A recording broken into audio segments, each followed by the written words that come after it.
Okey, ini kereta Myvi kita. Harga dia RM100 sehari. Tapi kalau nak buat sewaan jam, kita ambil RM10 sejam.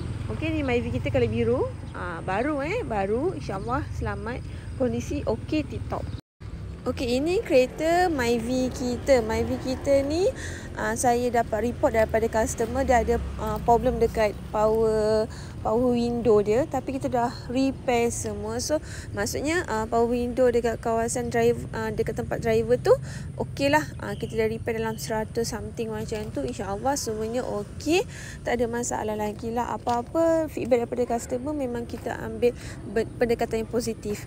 So jangan risau kalau nak bagi feedback kat kami memang menjaga keselamatan dan keselesaan pengguna kereta sewa. Okey, siapa yang nak pakai kereta sewa saya 014-910-2225.